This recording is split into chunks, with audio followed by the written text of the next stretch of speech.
Muchas gracias, profesor. Fue una reflexión increíble sobre las lecciones de la pandemia.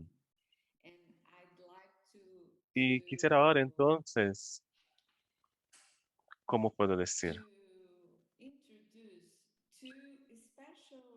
Introducir dos preguntas especiales que si usted pudiera hacer reflexiones con nosotros, me encantaría. Una pregunta es sobre Brasil, claro. Usted dijo, habló de lo que pasó acá específicamente durante el gobierno de Bolsonaro, ¿no? Un ejemplo que tenemos aquí es que nuestro presidente estimula a la población a no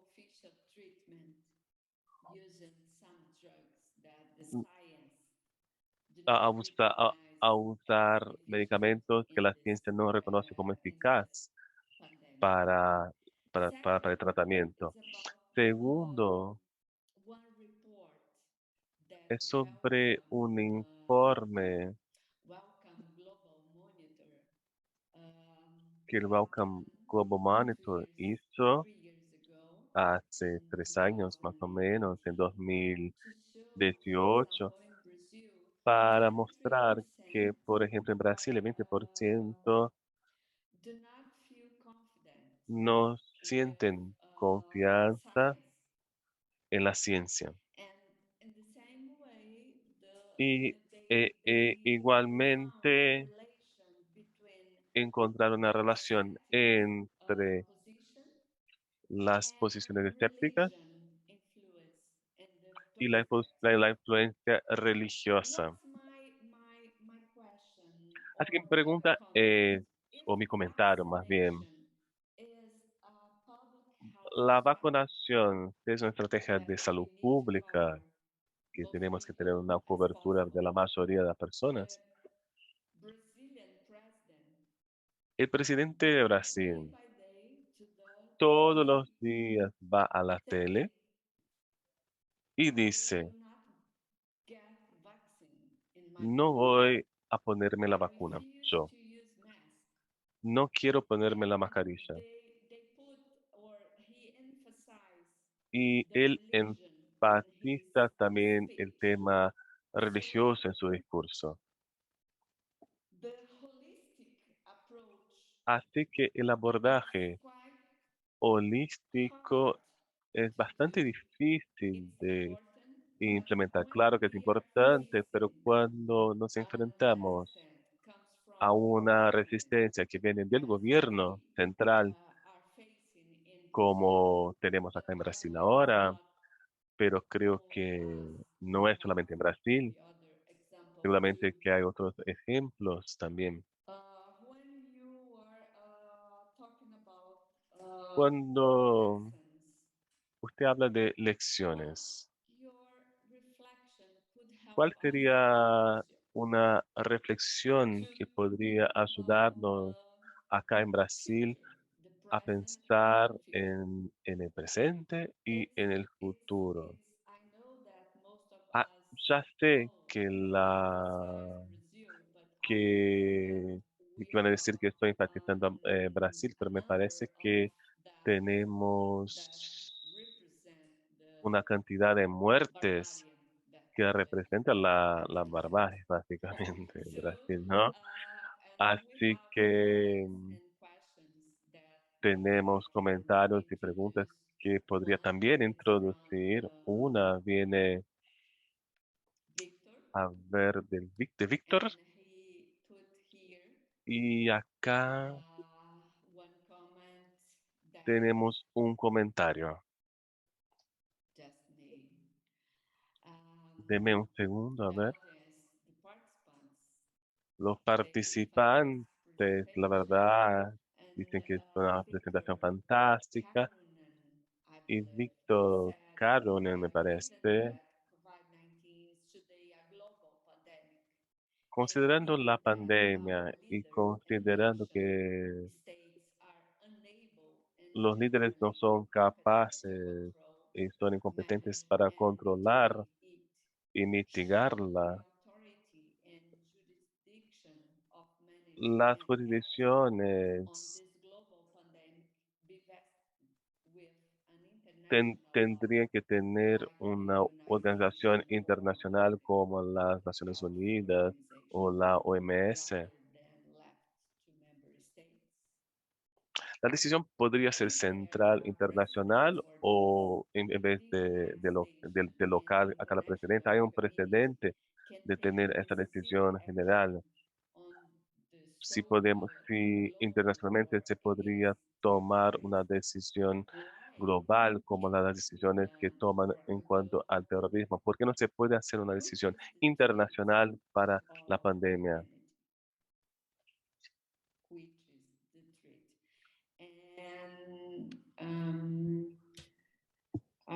Other participants También la pregunta tiene otras partes, she said, thank you so much, pero Professor Jomo, for putting that también, clear. como So dice, all muchas these gracias, profesor Chomo, por poner claramente esta última forward idea de and not back. construir el mundo mejor hacia adelante y no hacia el pasado.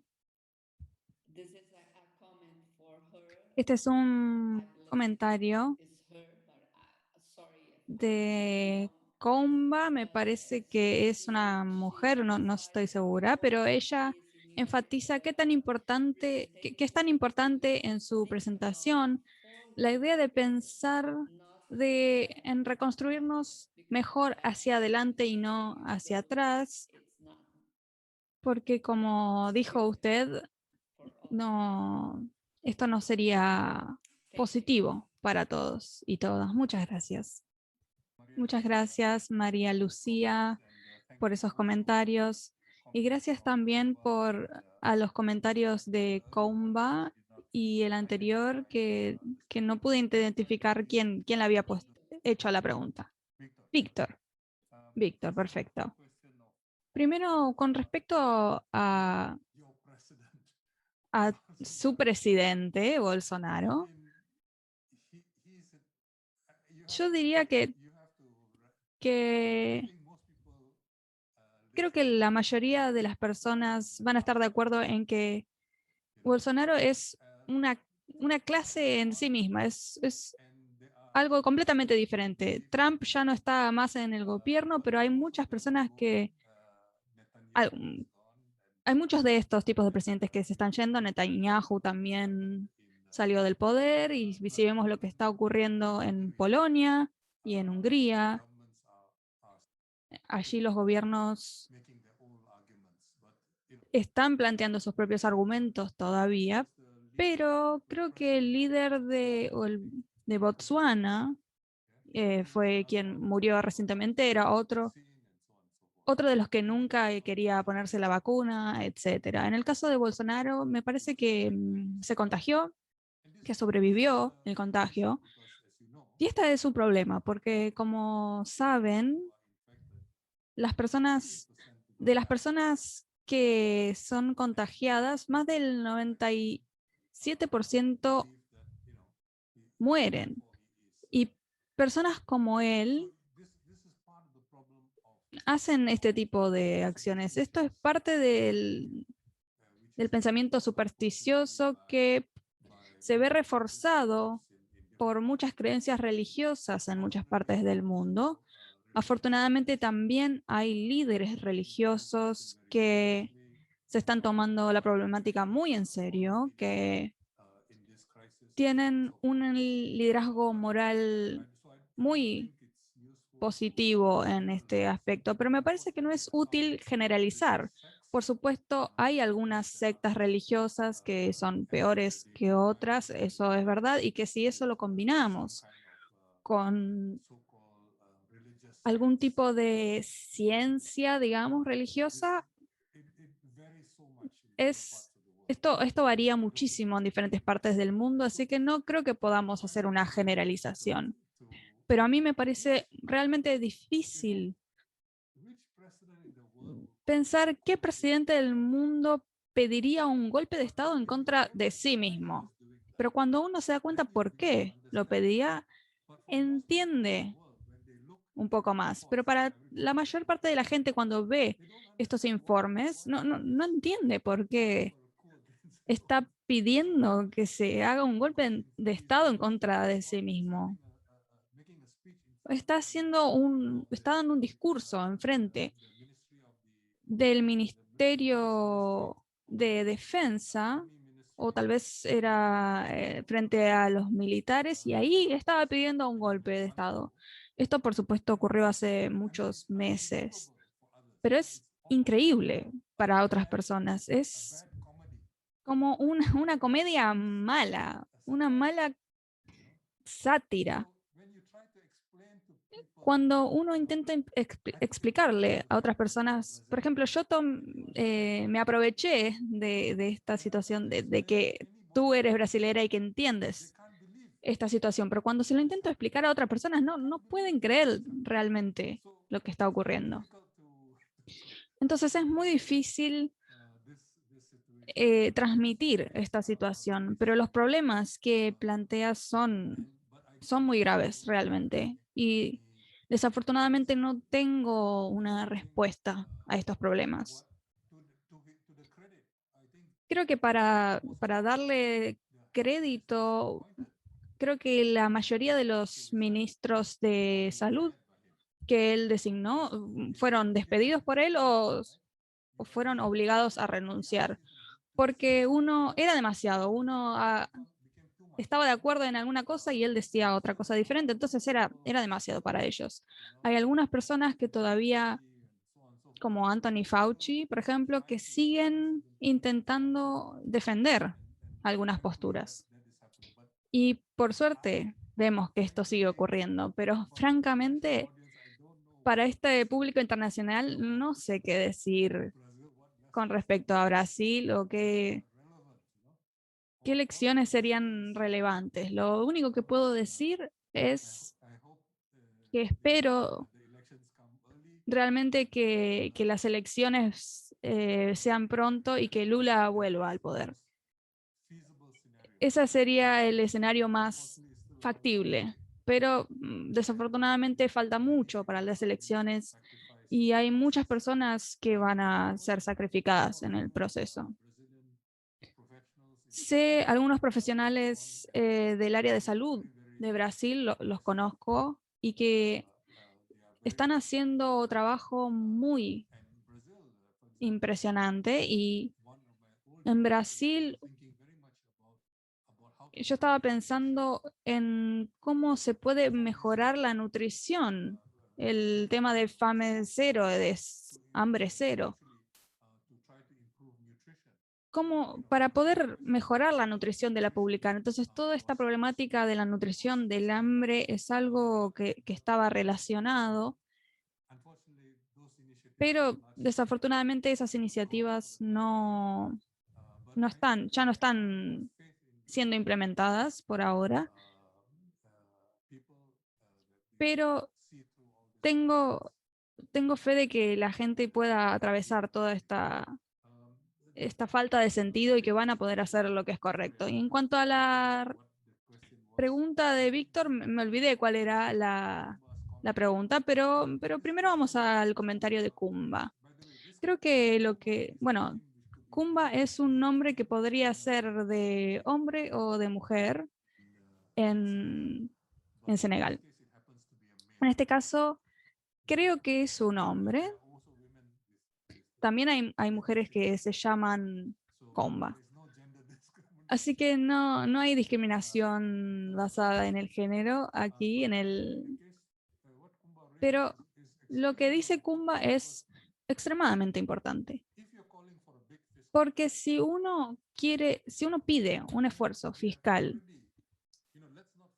y no nos olvidemos de que en los últimos 6 años ha habido muy poco progreso hacia los objetivos de desarrollo sustentable, por ejemplo. Incluso en cuanto a los informes oficiales.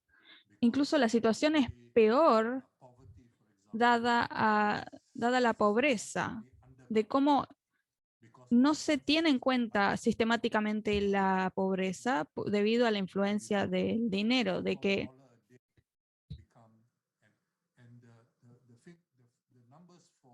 los números, las cifras relacionadas con el hambre, que yo también trabajo con estas cifras dependen de cómo se define la pobreza. Todos estos números son interdependientes. No tenemos una visión muy positiva o una buena comprensión de este tema. Es realmente un problema muy grave.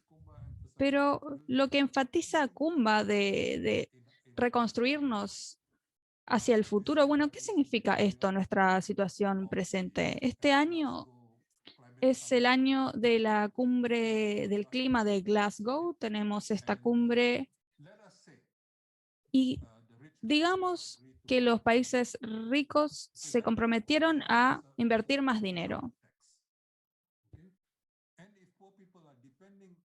Si las personas pobres dependen de... Si estas personas dependen de los combustibles fósiles que generan gases de efecto invernadero, no es una buena situación. Es por eso que el impuesto a los carbonos, a la emisión de carbono, me parece que no es muy apropiado. Me acuerdo que antes de 2009, antes de las cumbres del clima en Copenhague, se hablaba de 100.000 millones de dólares por año, lo hablaba Sarkozy y también otros presidentes, y nada, ninguna parte de ese dinero se materializó. Y en donde sí se materializó, se utilizó para la mitigación y no para la adaptación. Y para los países en vía de desarrollo, la adaptación es completamente urgente. Pero entonces, digamos que ese dinero se vuelve disponible. Entonces, ¿cómo lo priorizamos? En muchos países hay que priorizar las energías renovables y es posible reducir los costos. Si vemos los precios de los paneles solares fotovoltaicos,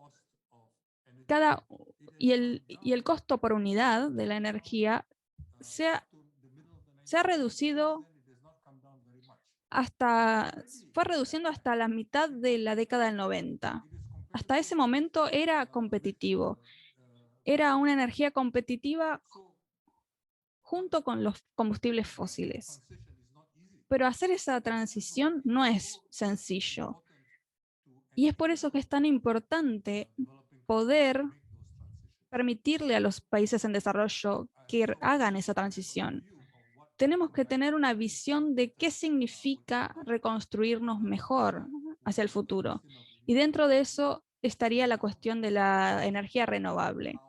Y ahora, como todos estamos conscientes de qué tan inadecuados son nuestros sistemas de salud, tenemos que impulsar una cobertura universal de salud, un sistema universal de salud que está muy lejano.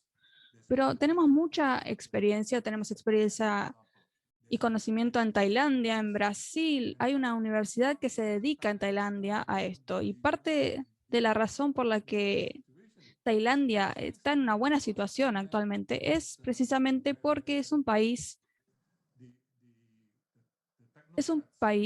en donde los tecnócratas pudieron impulsar algunas reformas y mejorar el sistema de salud, específicamente desde el comienzo de este siglo. Y muchas personas, activistas de los 70, son personas que salieron de estas universidades. Todo esto contribuyó a mejorar el cuidado sanitario. Si bien el gobierno no era tan progresista, hay condiciones que han sido útiles en algunas situaciones. Tenemos que compartir esa experiencia y ese conocimiento para que las personas se den cuenta de que hay cosas que son posibles de realizar, y es por eso que enfatizo Kerala, la situación en Kerala. En India hay personas que creen que la cantidad de muertes en Uttar Pradesh es bajo, pero lo que está ocurriendo es que el ministro de India está intimidando a los periodistas, al personal de salud. Entonces no han informado la verdadera cantidad de muertes. Es una situación terrible y es por eso es que le pido a las personas que se involucran en esa lucha. Son decisiones difíciles y me parece que le corresponde a que, que las personas tienen que definir las prioridades que son más apropiadas para ellos. Creo que no hay ningún enfoque general que sirva para todos los países. Así que muchas gracias, Comba, por tu comentario. Y también tenemos dos preguntas más. Unas preguntas del público de China. Uno tiene que ver con los trucos que utilizan las farmacéuticas, por ejemplo, la perpetuación de las patentes. ¿Cuáles podrían ser las posibilidades para que de que las vacunas contra el COVID-19 tengan patentes libres? Está en el chat si quiere leer las preguntas con respecto a las patentes.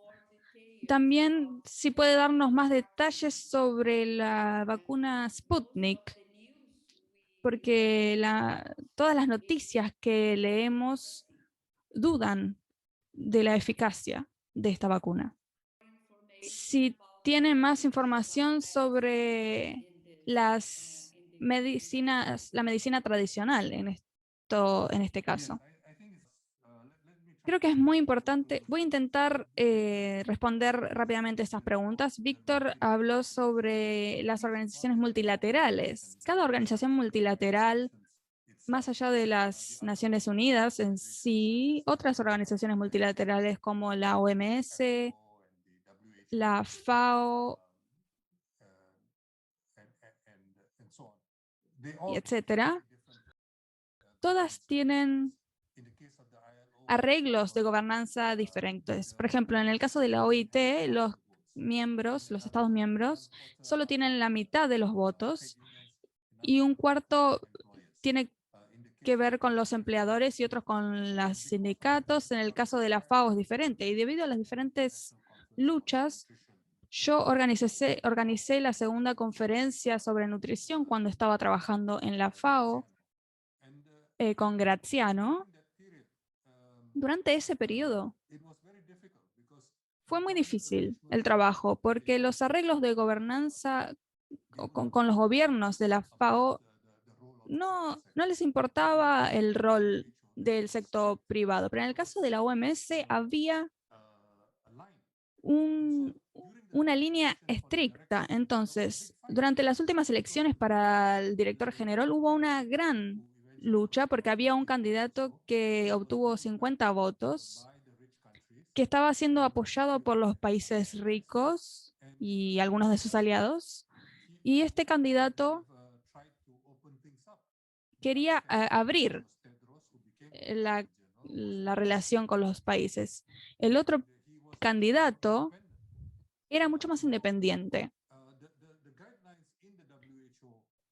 Ahora, en la OMS las directrices no son perfectas porque ejerce mucha influencia en el mundo. Por ejemplo, volviendo al arreglo COVAX, se lo suele describir como un acuerdo de la OMS. La OMS estuvo de acuerdo con este acuerdo, pero en realidad fue diseñado por Gavi. Y la Gavi está controlada por personas que están conectadas, no diría con las grandes farmacéuticas, pero con actores muy importantes como por ejemplo Bill Gates. Y para Bill Gates la propiedad intelectual es muy importante, es la esencia de su imperio. la esencia de casi todos los nuevos multimillonarios, el 70% u 80% de estos multimillonarios están haciendo sus fortunas en base a la tecnología, en base a las patentes. Entonces, para ellos, si bien puedan querer otorgar algunas sumas de dinero para algunas causas nobles, están defendiendo la propiedad intelectual en principio. Entonces es por eso que personas como Gates niegan que la propiedad intelectual sea parte del problema. Creo que una de las preguntas del público chino tiene que ver con esta cuestión específicamente. Si la propiedad intelectual importa, porque no tiene sentido hablar de una vacuna de patente libre. Ha sido muy importante, por ejemplo, para la vacuna de polio esto, pero en cuanto a las vacunas actuales, se invirtió muchísimo dinero para desarrollarlas y, todas esas empresas sienten que necesitan, que se merecen este dinero. Y algunas son más codiciosas que otras. Cuando hablamos, por ejemplo, de Moderna, operan con otras consideraciones diferentes a las de Pfizer. Entonces, es muy difícil hablar de todas estas empresas como si fueran la misma, pero todas defienden los derechos de propiedad intelectual de este sistema y defienden las concesiones que se han hecho. Ahora, con respecto a la pregunta que tenemos adelante ahora tenemos que reconocer que después de después del fin de la Guerra Fría, nos encontramos con una situación en la que hay una dominancia muy fuerte y eso se ha terminado. Eso se ha terminado. Ahora tenemos la nueva Guerra Fría. En esta situación, durante el primer periodo con el fin de la Guerra Fría, había un enfrentamiento entre las superpotencias y el multilateralismo. Ahora, lo que vemos es una situación en la que el multilateralismo ha sido debilitado, está considerablemente debilitado. Y la única asamblea o el único en donde el multilateralismo tiene significancia es en las asambleas regionales. En el Consejo de Seguridad vemos una concentración y para mí, cuando el Consejo de Seguridad se interesó en el clima, por ejemplo, no cambiaron prácticamente nada. Realmente no cambiaron nada. Sí, fue positivo que finalmente la cuestión de la seguridad se ampliara para incluir otros elementos, pero no hubo cambio fundamental porque hubiera una resolución del Consejo de Seguridad.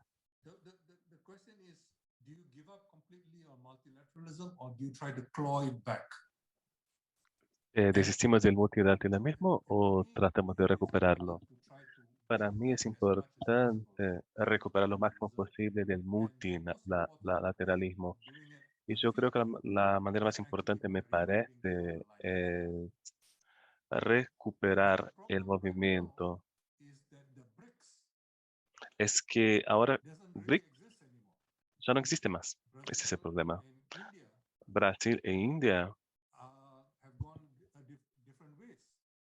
fueron a direcciones diferentes. Así que BRICS, que podría ser una presión para un nuevo movimiento alineado, ya no existe más, ya no existe más.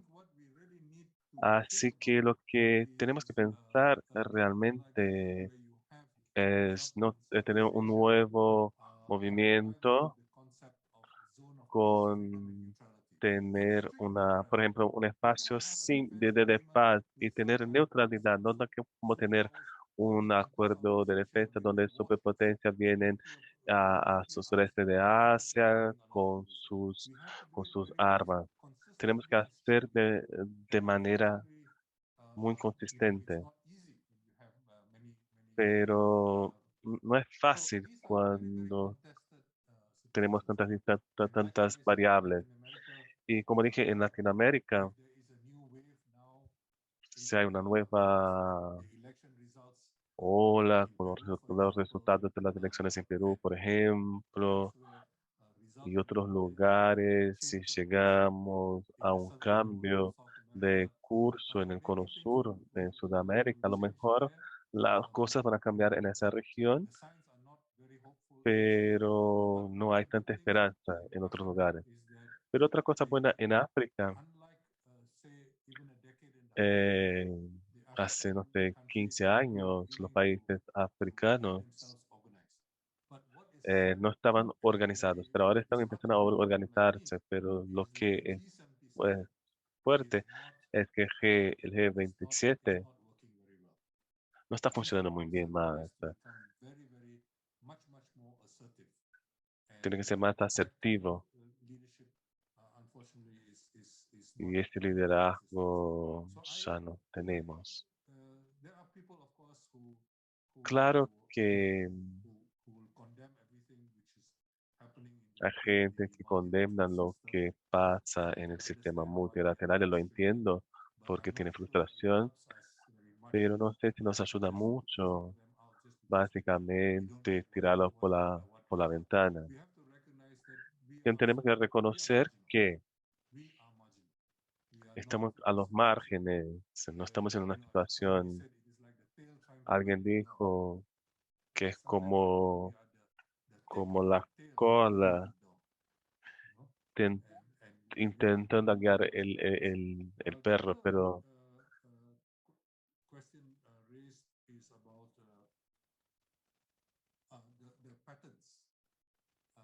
la otra pregunta es sobre patentes. Como dije antes, creo que la cuestión de las patentes no es tan relevante para la vacuna, por lo menos por, por COVID-19.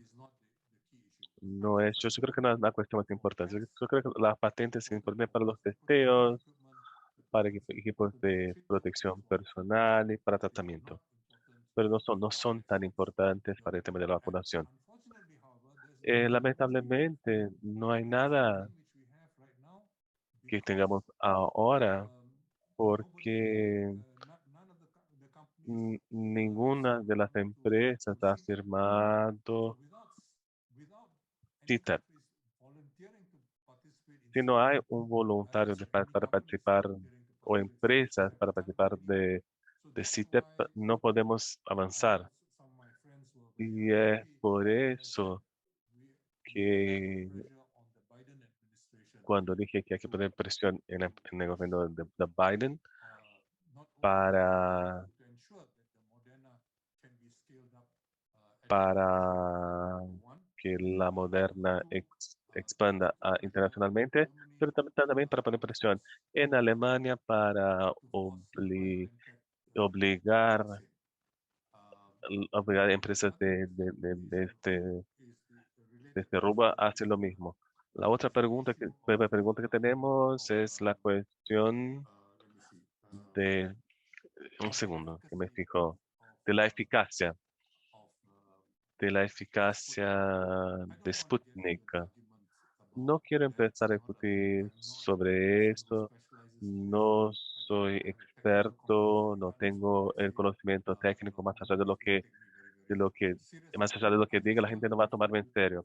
Lo que quisiera decir es que no fui yo, Fue una revista Médica América que publicó l- los hallazgos de la fase 3 de Sputnik. Hallazgos de la fase 3 y es más del 90% de eficacia en cuanto a Sputnik. Entonces, si creemos todo lo que dice la gente, podemos creer lo que creo que querramos. Clara, que cada uno tiene su historia favorita sobre la vacuna, etcétera, ¿no? Pero eso no ayuda. Que, por ejemplo, que el presidente Alberto Fernández, que es presidente de Argentina, fue infectado después de ponerse la vacuna. Pero eso, cuando tenemos más del 90% de eficacia, sí que hay gente que se va a infectar igual. Tenemos que reconocer que esta generación de vacunas no son como la vacuna para la varicela o para la vacuna de antes. Y esto es verdad para todas las vacunas. Si pensamos, no sé, si no quieren creer en la revista América Británica, el artículo publicado con la revisión de pares sobre la única empresa y la única vacuna que pasó por estudios de fase 3 no puede hacer nada, nada que diga pueda, puede cambiar esto, ¿no? Así que paro por acá.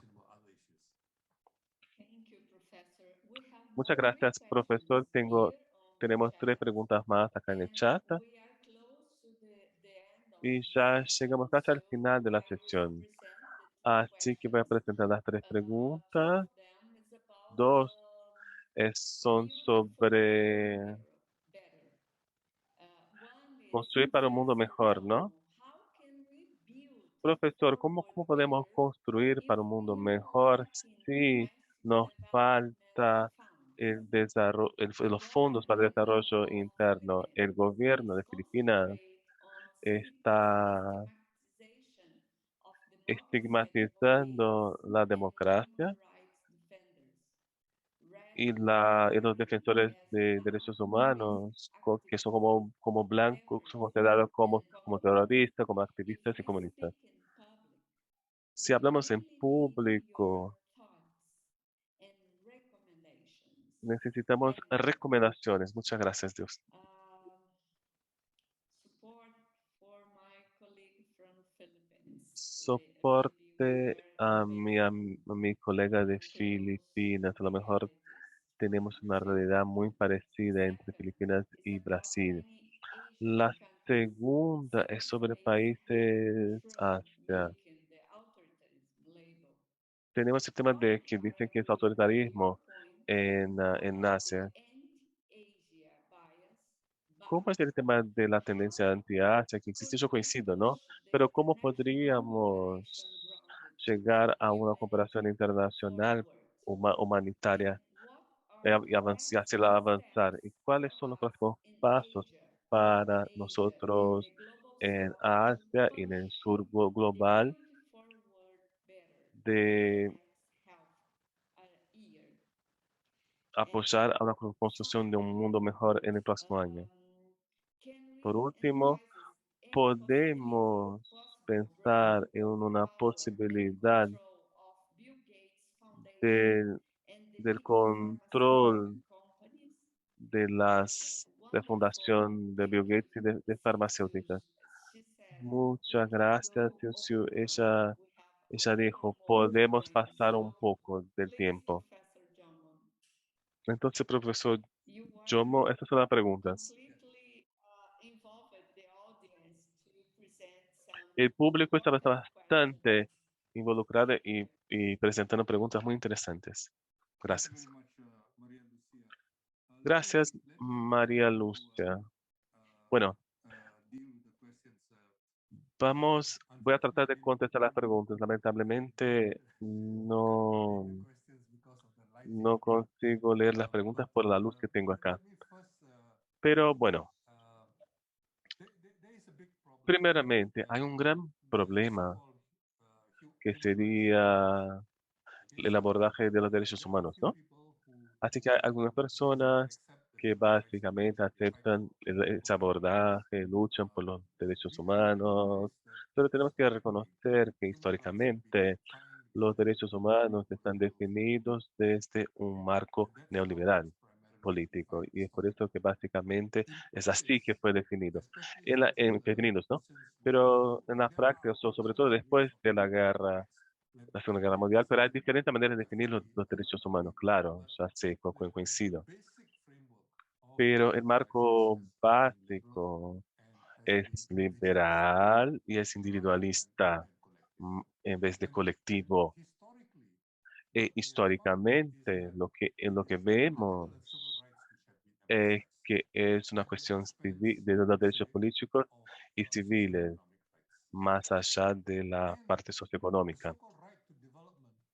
El derecho al desarrollo que dicen es casi no reconocido por la mayoría. Entre nosotros hablamos de ello, pero la mayoría, nadie más allá de una comunidad pequeña, no es algo que se acepta por lo general. Tenemos que reconocerlo. Eso no quiere decir que estamos en contra y que no tenemos que seguir luchando por eso, pero no hay que contar con eso. Y el otro problema que tenemos también es que cómo podemos traducir derecho al desarrollo a medidas reales. ¿Qué quiere decir concretamente? Entonces, tengo que confesar que cuando hablo de desarrollo, empezó con el bienestar de la población, en lo que se necesita para aumentar ese bienestar, que empezar con el derecho humano a eso, a eso, a eso, a eso, a eso. Es una diferencia de abordaje, pero entiendo que en algunas culturas políticas donde el discurso de derechos humanos es mucho más fuerte, por, entiendo por qué hablan de derechos humanos. Y otro peligro que tenemos que reconocer también es el hecho de que cuando hablamos, tenemos un discurso basado en derechos, podemos hablar de derechos humanos. Lamentablemente, hay personas que hablan también de derechos de propiedad. Y derechos de propiedad sería la base, entonces, para las patentes, ¿no es cierto? Es la base para, para la acumulación de riqueza. Así que tenemos que tener mucho cuidado. Y es un problema que cuando hablamos por ejemplo, no sé, de, en un debate, no sé, uno tiene que seguir definiendo y explicando qué uno quiere decir. Y se gasta mucho tiempo, se desperdicia mucho tiempo. Este es un problema. Lo que estamos diciendo es derechos humanos y no derecho de propiedad. ¿Y lo que quiere decir eso concretamente? O sea, ese es un problema en la discusión, en el debate. Así que entiendo las diferentes culturas, políticas que van a enfatizar diferentes am, abordajes. Y si hablamos básicamente de, de cultura política occidentalizada, es mucho más fácil. Por ejemplo, en Latinoamérica, yo creo que es, a menudo es el discurso que se encuentra en Latinoamérica, pero en otros lugares puede no ser así, tan influyente. Entonces, no hay una respuesta para todo. Las Filipinas es un caso muy especial, ¿no? Es un país latino-asiático, ¿no? Tiene una historia importante, tanto de influencia de española como asiática. Así que es un caso muy común, digamos así. Creo que es importante también reconocer que existen estos discursos y que tenemos que poder comunicarnos bien con estas personas para que ellos puedan entender la necesidad de soporte, apoyo, por ejemplo, para un llamado a, a salud pública universal. otras luchas, u otras luchas también. Otra cuestión que se hizo es cómo conseguimos la cooperación internacional basada en la humanidad. La verdad, eso es muy difícil. En la situación presente, donde muchos esperan que después de Trump, el próximo gobierno no seguiría con la Guerra Fría, pero lo que tenemos es sumar los rusos a los chinos, así que ahora es una corporación de Shanghai, ahora que está en contra cuadra OTAN y Estados Unidos.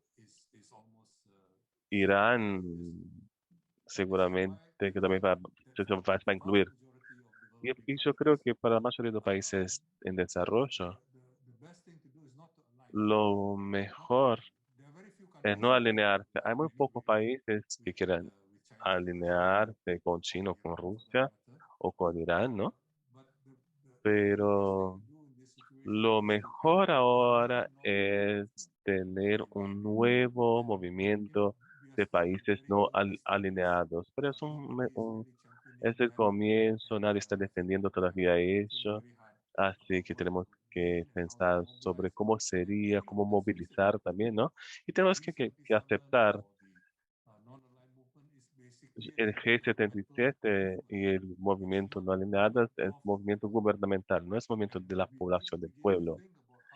Y tenemos que pensar cómo los movimientos populares interactúan con estas políticas del gobierno. Muchos países, las políticas internacionales son casi independientes de las políticas internas. Así que tenemos que pensar en este tipo de cuestión. Pero creo que es importante para nosotros encontrar una manera de no estar en ninguno de esos dos campos. Otra cuestión es cómo evitar estar en la situación donde está la fundación de Gates, por ejemplo.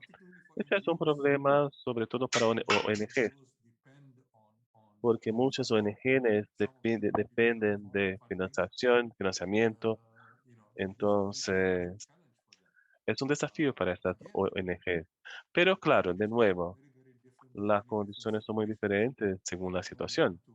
Y no quisiera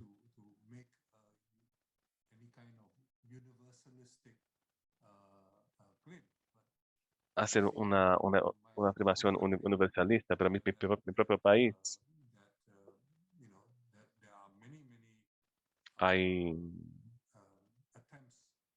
hay muchos intentos de gobiernos extranjeros de ejercer influencia sobre formadores de opinión en nuestra sociedad.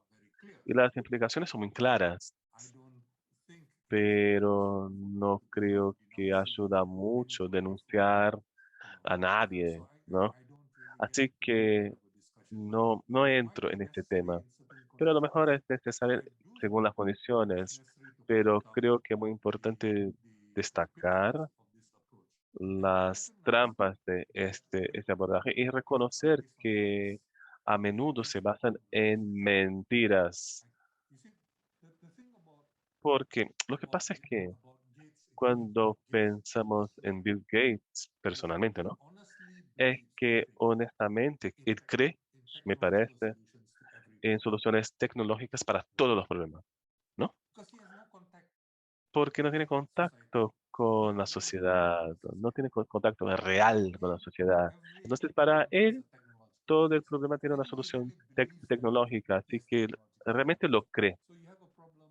Entonces, hay un problema de hambre, por ejemplo. El hambre y él financió la Alianza Africana para la Revolución Verde. Son miles de millones que invirtió y los resultados son muy pocos. Pero a él le parece que, que el tema es que no fue suficiente, la movilización y la inversión. Así que lo que hacen ahora, ¿qué es organizar un sistema de alimentos de las Naciones Unidas, una cumbre, ¿no? Para este tema. Y es una cumbre que es uno que está involucrado en problemas de alimentos, de alimentación, sabe que tiene esa cumbre. Y las soluciones en realidad crean nuevos problemas. Un ejemplo, la solución, uno de los problemas es que se dice, ¿no? Que, que la agricultura está creando muchos gases de efecto invernadero, ¿no? Así que un punto es dejar de trabajar la tierra para promover una agricultura sin trabajar la tierra. O sea, ¿qué sería eso? Que los agricultores van a depender cada vez más de, de centrales de las empresas para hacer su trabajo, para arar la tierra, esas cosas, ¿no? Así que los agricultores van a depender de esas empresas. Entonces sería una solución, pero está creando un nuevo problema. Y sabemos que que son carcinógenos y son tóxicos.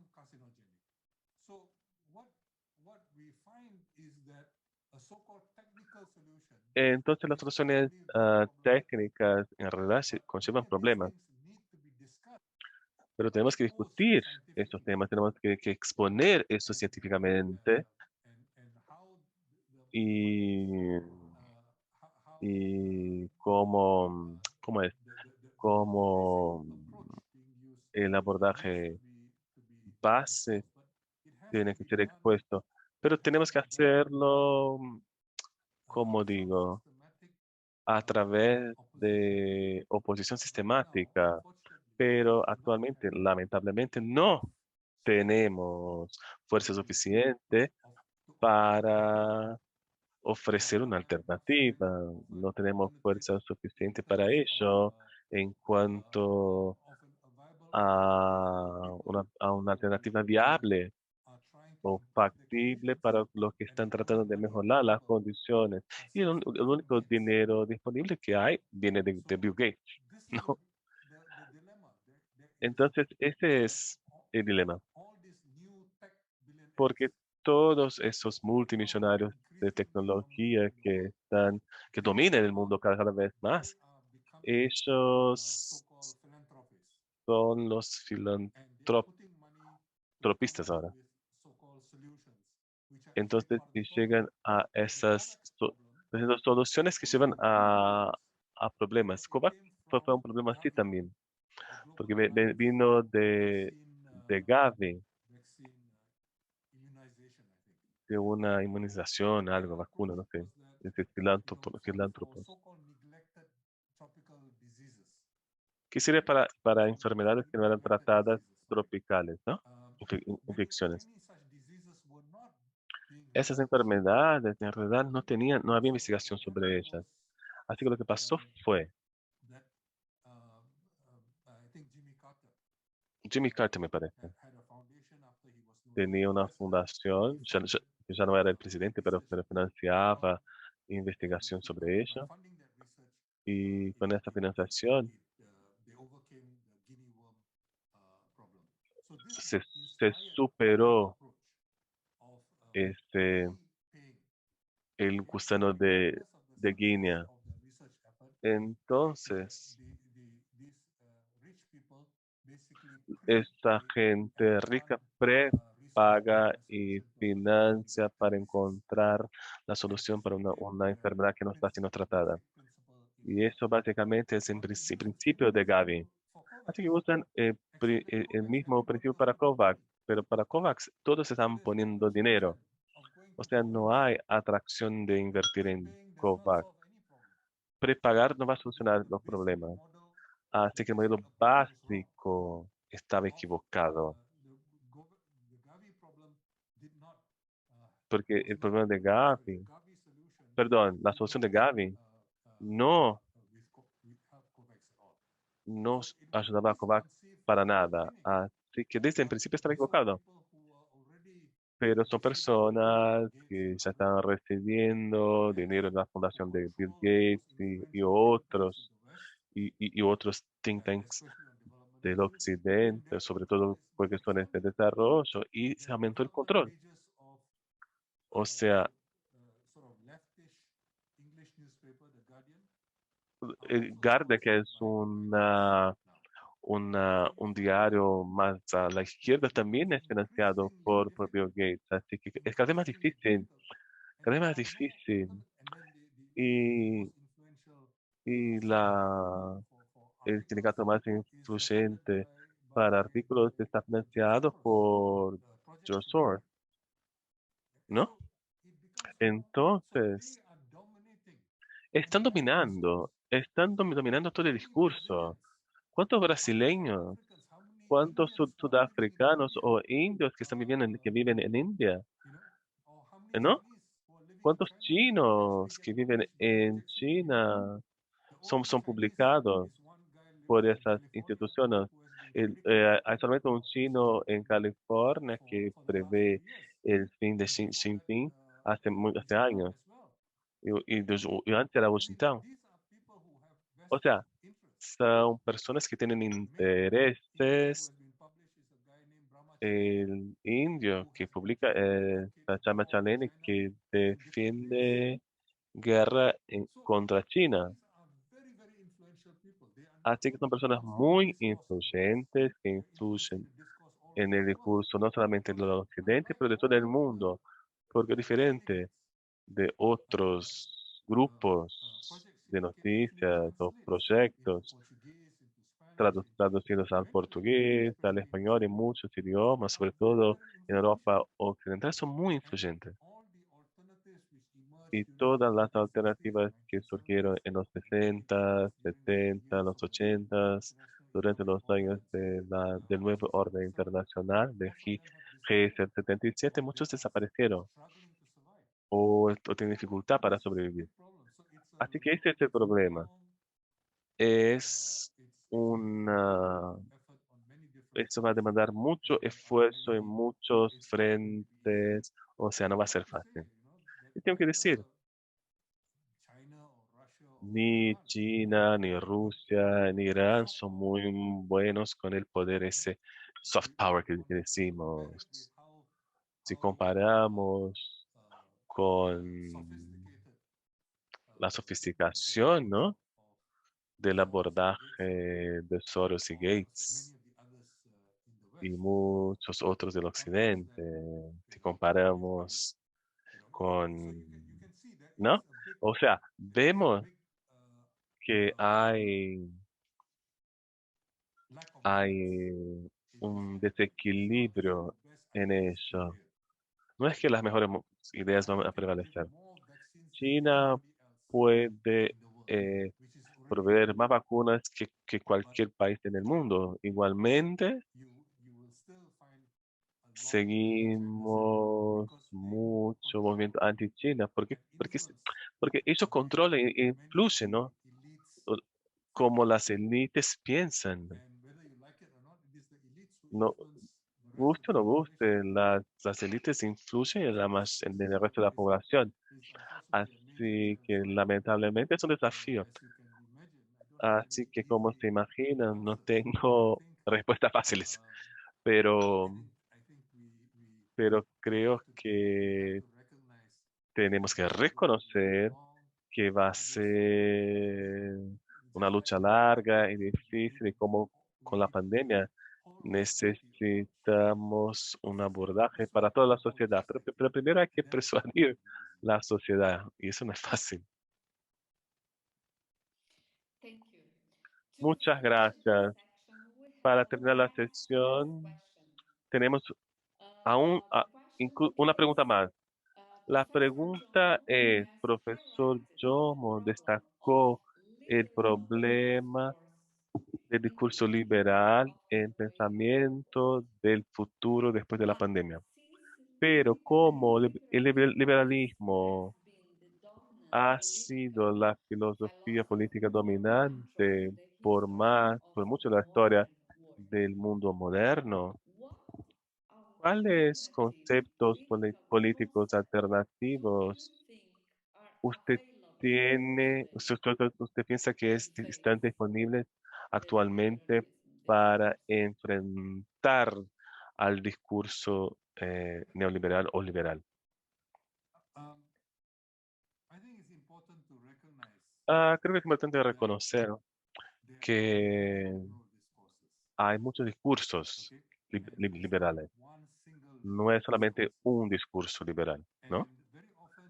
Y a menudo cuando usamos el término de manera amplia, uno mezcla las cosas. El primer tema es, voy a hablar, el primero sería el liberalismo mismo. Si pensamos a mediados del siglo XX, en John Smith, que era un liberal, su visión era muy diferente de muchos de los liberales del siglo XIX en Inglaterra. Después, voy, voy a, voy a condensar, esto como condensar un poco la historia. Después, John Hobson, ¿no? John Hobson escribió una crítica, la crítica del imperialismo. La primera crítica del imperialismo fue escrita por John Hobson. Y cuando Lenin escribió su trabajo sobre imperialismo, él utilizó Heffady y Hobson, las ideas, ¿no? Y llegó a su propia visión sobre imperialismo. Pero lo que quiero decir acá es, la crítica inicial al imperialismo reconoció que la economía al final del siglo XIX no era más una economía de competición de mercado. Era, era una economía de concentración que uno puede llamar de centralización. O sea, no era solamente la expansión de las empresas, pero también la unión, la fusión de empresas. Y hubo el conocimiento de que eso estaba cambiando, el carácter del capitalismo estaba cambiando y ya no tenía más el capitalismo liberal de comienzos del siglo XIX. Después en el siglo XX ya eh, tenemos otro liberal, John Maynard Keynes.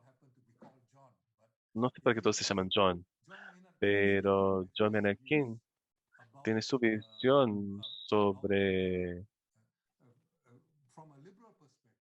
de una perspectiva liberal, que criticaba, por ejemplo, en su primer libro de John Maynard Keynes, que sería las consecuencias económicas de la paz, que fue después del acuerdo de Versalles, después de la Primera Guerra Mundial, hace 100 años. Y lo que decía él es que esa paz, que básicamente decía que, a ver, que Alemania perdió y está destruida. Ese era el abordaje de los aliados. Predijo el surgimiento del fascismo como respuesta a a la humillación que habían sufrido.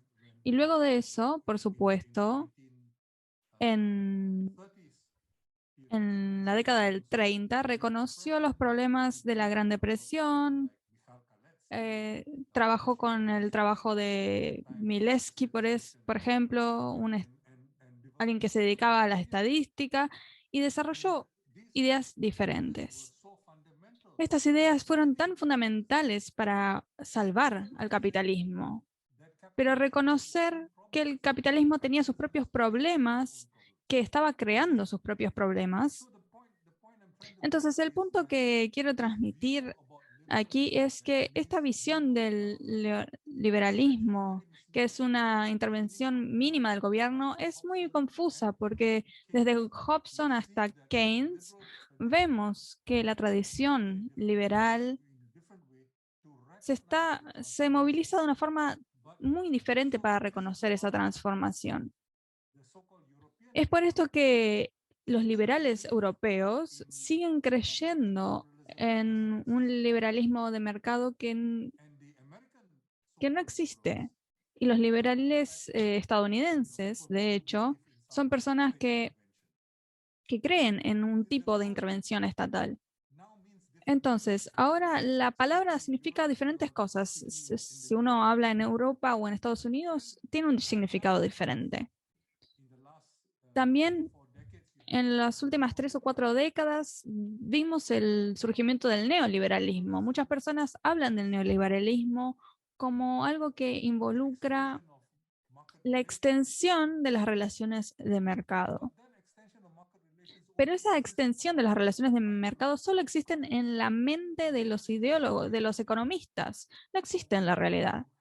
Entonces, lo que existe en la realidad es el fortalecimiento del monopolio. El fortalecimiento del monopolio en el monopolio de los derechos de propiedad.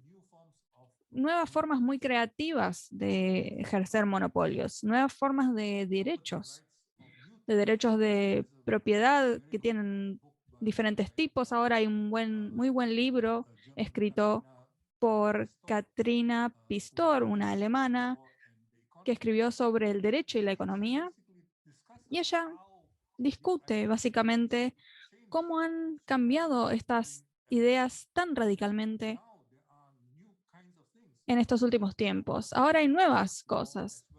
Hay derecho de propiedad y derecho de contratos. Entonces, se ha analizado también el capitalismo de los accionistas, que en Estados Unidos es cada vez más perverso. Ni siquiera cumple con las funciones sobre las que se concibió originalmente este tipo de capitalismo. Se permite la concentración del poder cada vez más a través de este capitalismo del accionismo. También había un coreano que escribió un libro hace 2 años que también debate esto en detalle.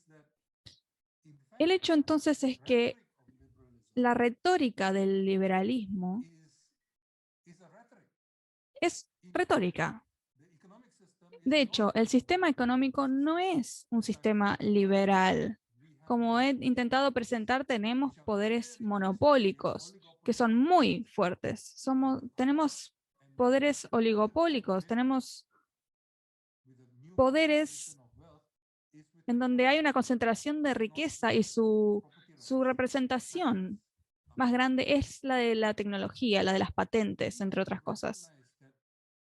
Tenemos que reconocer que no podemos permitir que esta retórica liberal oscurezca nuestra comprensión de la naturaleza cambiante del sistema económico.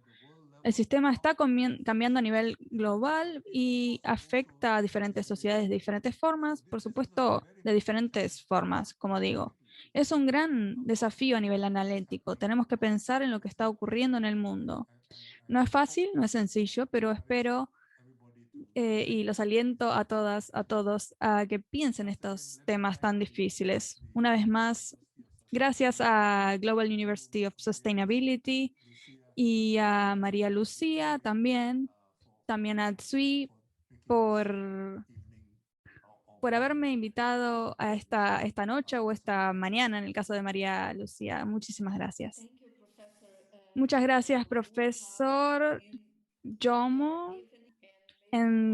Estamos es de mañana aquí, para otras personas tal vez será la tarde, para ustedes de noche, pero hemos visto una presentación muy poderosa, muy interesante para pensar en todo lo que usted presentó, en sus opiniones. Es una gran oportunidad para todos, para todas. Muchísimas gracias por su presentación, profesor Jomo. Muchas gracias a Kim Chi, a la profesora Yadi también, que están aquí en el foro, por habernos invitados a esta sesión. Y también nos gustaría agradecer al público, porque hemos recibido preguntas muy interesantes que nos hicieron pensar en todos estos temas. Entonces, ahora me gustaría concluir la sesión y pasarle